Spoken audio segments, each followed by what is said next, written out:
Halo semuanya, perkenalkan nama saya Medik Angelo Laurentius dan saya dari Prodi Informatika dengan NIM 1125009.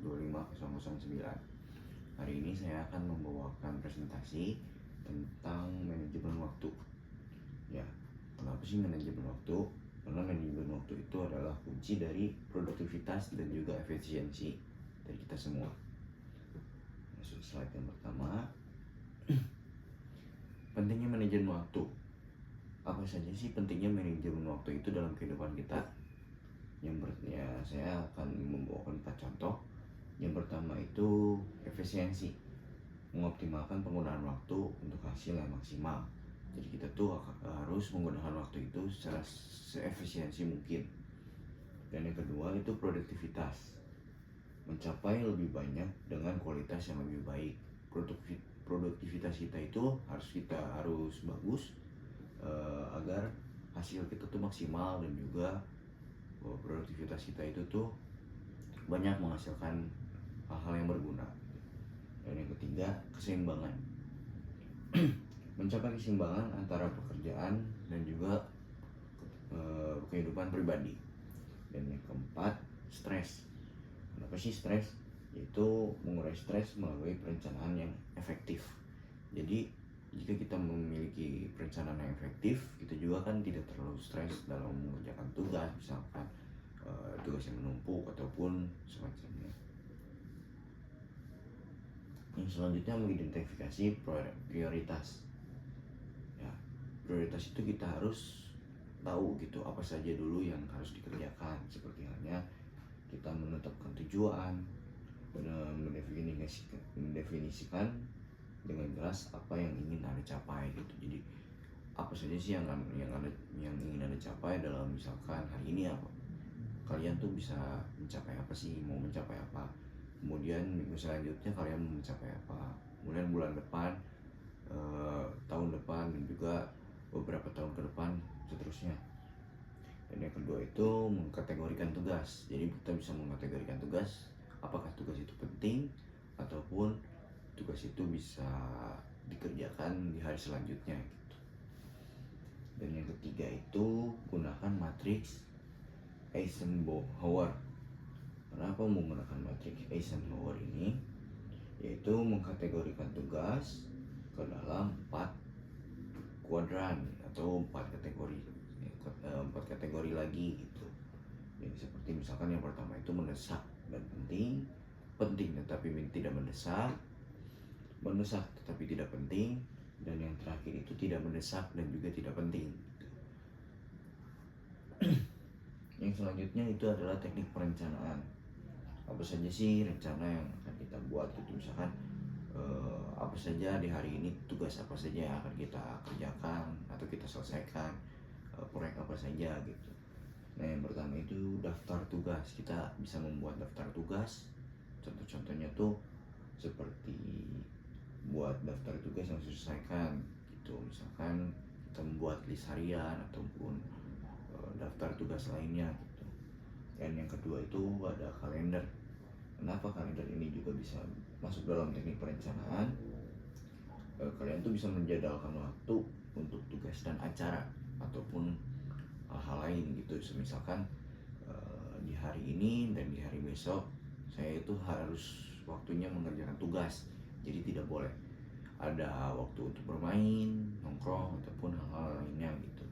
Jadi di hari ini dan selanjutnya kalian tuh harus fokus untuk mengerjakan tugas gitu. Tetapi kalian juga bisa mengatur waktu di waktu-waktu lainnya. Jadi misalkan kalian mau nongkrong di hari Rabunya atau Kamisnya, kalian bisa nongkrong, atau misalkan di hari weekday itu kalian fokus untuk belajar dan juga mengerjakan tugas, tapi di waktu weekend kalian itu bisa melakukan acara-acara lainnya gitu. Dan yang ketiga itu pemblokiran waktu.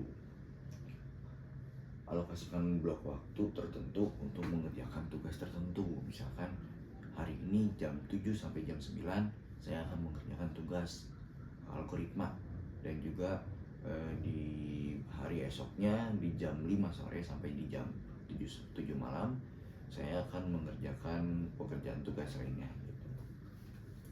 Dan yang keempat, menggunakan teknik GTD atau Getting Things Done.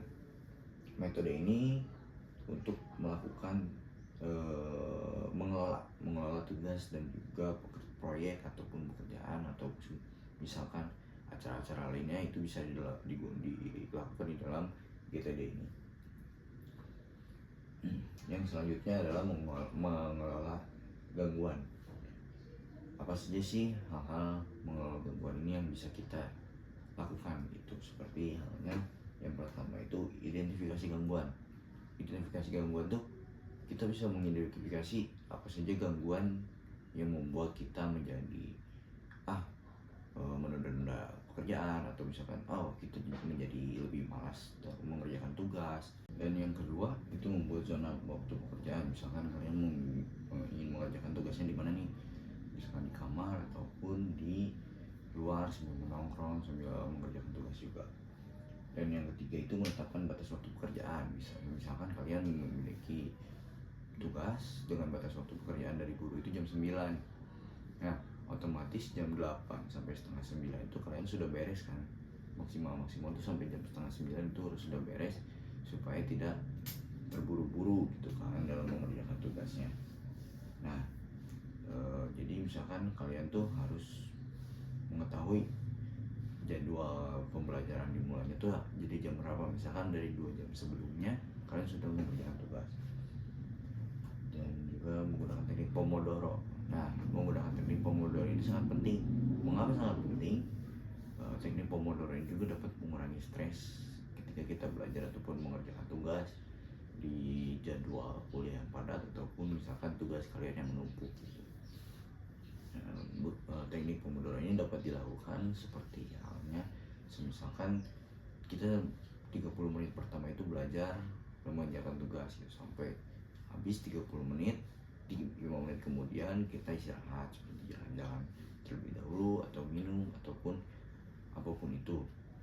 Dan yang 30 menit selanjutnya kita mulai lagi belajar, di 5 menit selanjutnya istirahat, 30 menit selanjutnya mulai lagi belajar, dan 5 menit selanjutnya kita istirahat lagi. Itu dilakukan secara terus menerus sampai jam pembelajaran kita tuh habis. Dan yang selanjutnya itu ada teknik delegasi. Teknik delegasi itu apa saja sih dalamnya? Jadi kita identifikasi tugas yang dapat didelegasikan. Nah, kita tuh harus bisa mengidentifikasikan tugas yang dapat didelegasikan. Apa saja sih tugas yang dapat didelegasikan gitu secara mandiri. Yang kedua itu memberikan instruksi yang jelas. Memberikan instruksi yang jelas seperti halnya kita tuh ingin mengerjakan tugas di jam berapa, di hari apa, itu di tanggal berapa, itu harus diinstruksikan dengan jelas gitu. Kemudian yang ketiga itu pilih orang yang tepat. Kenapa pilih orang yang tepat? Karena lingkungan ataupun orang terdekat kita itu menjadi salah satu faktor juga gitu. Pilih orang yang tepat gitu. Jadi kayak kalau misalkan teman kita mendukung, proses juga akan berjalan dengan lancar gitu. Jadi apa saja yang kita ingin lakukan itu tuh akan berjalan dengan lancar. Tapi kalau misalkan tidak mendukung, seperti halnya temannya ayo mengajak nongkrong terus atau misalkan mengajak kemana terus, keluar terus, jadi kan kalian juga memiliki waktu yang tambah sedikit gitu untuk mengerjakan tugasnya. Yang keempat itu pantau kemajuan. Kalian tuh bisa memantau kemajuan kalian. Misalkan kemarin nih saya belum bisa mengelola waktu di bagian apa, tapi di minggu-minggu ini atau di bulan ini saya sudah mulai menguasai, atau misalkan saya sudah melakukan hal-hal tersebut gitu. Misalkan kita sudah mengelola waktunya sudah lumayan cukup baik gitu. Di sana kita ada mengatasi prokrastinasi. Kenapa sih prokrastinasi ini sangat penting gitu? Jadi kayak kita tuh yang pertama harus pahami penyebabnya. Apa saja penyebab kita tuh menjadi malas ataupun menjadi mengundur tugas ataupun santai dulu, apa dulu gitu. Nah, apa itu penyebabnya, apa saja, misalkan kalian catat di buku atau di mana. Terus yang kedua itu tetapkan tujuan kecil. Tetapkan tujuan kecil ini sangat penting, karena hal apapun yang besar itu kan dimulai dari kecil gitu kan.